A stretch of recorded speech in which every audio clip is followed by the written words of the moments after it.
Bonjour, est-ce que vous acceptez de nous livrer une anecdote drôle que vous garderez de ce mandat?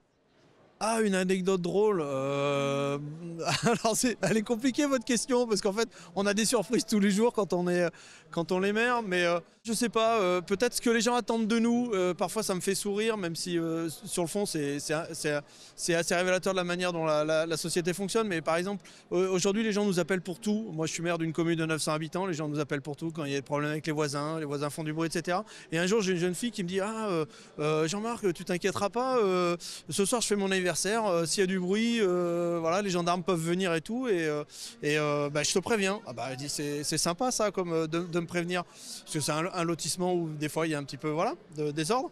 Et en fait, je lui dis mais t'as prévenu tes voisins? Bah non, je les ai pas prévenus. Et vous voyez, moi, aujourd'hui ça me fait marrer. En fait, c'est aussi révélateur de comment la société elle fonctionne. Et je trouve que voilà, on a perdu ce lien là. Alors on le raconte sous l'anecdote, mais en fait, voilà, c'est pas aussi drôle que ça. Écoutez, je ne suis pas venu ici pour rigoler, donc vous me surprenez avec une demande d'anecdote drôle. J'ai suivi des débats sérieux, des questions sans réponse. Bien sûr, la vie est très compliquée. La seule anecdote drôle peut-être que j'ai pu trouver, c'est quand une dame en rouge m'a dit « Acceptez-vous une interview pour l'AMF ?» Dans la mesure où c'est pour l'AMF, j'ai répondu « Oui ». Non, des moments d'émotion. Madame, quand vous faites un baptême républicain avec un enfant dont la mère est née au pays de Lafayette, vous savez, un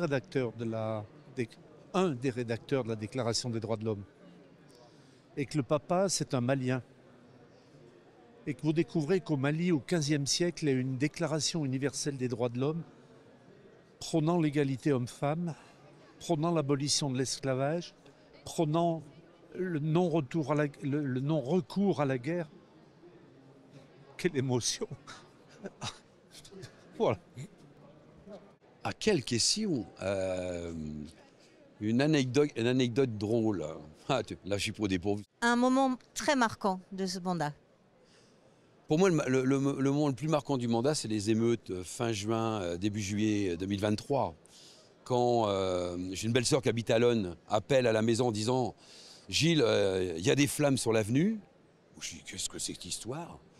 Et puis, bon, je me suis déplacé. Et effectivement, quand je suis sorti de chez moi, je suis arrivé au début, parce que c'est une grande avenue qui passe devant la mairie. J'ai vu à tout les ronds-points des flammes de 3-4 mètres de haut. Donc c'était des conteneurs qu'ils avaient mis au rond-point qui cramaient. Alors là, il y a un moment de sidération. Et alors, aussitôt, j'ai regardé mon portable, parce qu'on a une boucle des maires de ville et banlieue, et j'ai vu dans les différentes villes, chacun donner ses témoignages. Ça m'a pas rassuré, hein, parce que la gravité de l'exercice, mais dans le même temps, bon, je me suis dit, c'est pas qu'à Alonne. Mais oui, c'est quand même le moment que j'ai vécu le plus stressant, et ça a duré en plus 4 nuits, parce que pendant 4 nuits, j'ai fait minuit, 4 heures du matin pour être devant la mairie, devant les équipements publics, à la rencontre, y compris des habitants qui avaient vu leur voiture brûler. C'est des moments, y compris assez éprouvants. Un moment marquant, déjà c'est l'élection, parce que c'est mon premier mandat de maire, donc c'est quand même relativement marquant d'être élu maire après un maire qui a fait 37 ans de mandat avant moi, mais c'était une passation en douceur, donc c'était un beau moment, plein d'émotions, des moments saugrenus, mais alors pas forcément des habitants, mais comme on est un territoire de montagne, on vient de Chartreuse, des habitants qui téléphonent et qui disent dans 15 jours, est-ce qu'il y aura de la neige? Savoir si je mets les pneus neige ou pas. Voilà.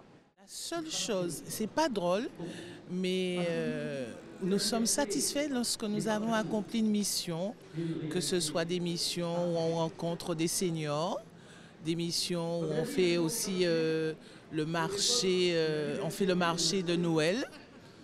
On est content du ressenti de la population et on est content de notre travail. C'est pas drôle, mais on tire des enseignements et quand on peut faire quelque chose de bien, qu'on a de bons retours, on est content. Ah, bonne question. Anecdote drôle. Anecdote drôle. Nous sommes venus à Paris avec les élus de la commune de Comté visiter l'Assemblée nationale. Nous devions d'abord visiter le Sénat. Le Sénat était programmé avec notre visite de journée et manque de peau, c'était à moins de 6 mois des fameuses élections sénatoriales. On nous annonce que ce n'est pas possible. On se retourne vers nos députés, on va visiter l'Assemblée nationale. impeccable, tout se passe bien, le train, les organisations de la journée. Et là, la veille au soir, pas possible de visiter l'Assemblée nationale. Le 49.3 devait tomber le lendemain.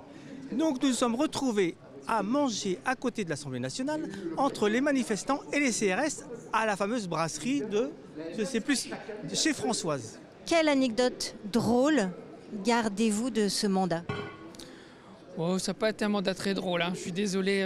Non, c'est pas des anecdotes, mais si, en gros, pour moi, c'est plutôt la bonne humeur en conseil municipal et la façon dont on a réussi à rigoler malgré les événements, Covid, crise économique, énergétique et autres. Par exemple, mardi soir dernier en conseil municipal, on était avec les gendarmes qui viennent de revenir sur le territoire puisqu'une nouvelle communauté de brigade vient de s'ouvrir. Et donc, il y a une conseillère municipale qui demande aux gendarmes est-ce que vous êtes toujours en tenue ? Est-ce que vous êtes toujours habillés comme ça? Et donc forcément tout le monde a pensé, est-ce qu'elle pensait que les gendarmes à un moment se déshabillaient? Alors qu'en fait elle voulait bien dire, est-ce qu'ils sont en civil de temps en temps? Un moment drôle de ce mandat, il y en a eu plein où on a rigolé, oui c'est des bons moments, il y a des moments conviviaux, il y a des moments sérieux dans les débats et tout, mais il y en a plein, on vit, on est du sud-ouest, on est du Gers, donc on vit bien. J'ai une devise, c'est toujours être sérieux mais jamais se prendre au sérieux, donc chaque fois qu'on a l'occasion de plaisanter, on plaisante. Ça se passe mieux d'ailleurs, même lors des conseils municipaux. Il y a eu des situations drôles, c'était pas pathétique du tout, c'était intéressant, motivant, passionnant. Et oui, on peut rire de situations, mais malheureusement, j'ai pas d'exemple à vous donner. Mais oui, il y a eu des moments très joyeux. On a réouvert l'église qui était en restauration depuis 5-6 ans. Pour faire un concert au moment des Journées du patrimoine.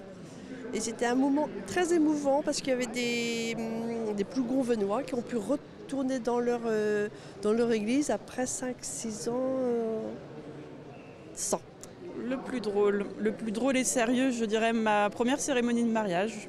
Première célébration de mariage pendant le Covid, parce que c'était une grande première pour moi. Et puis j'ai marié 2 hommes, et dont l'un était un de mes conseillers municipaux. Donc un double clin d'œil, on va dire, en tant qu'élu.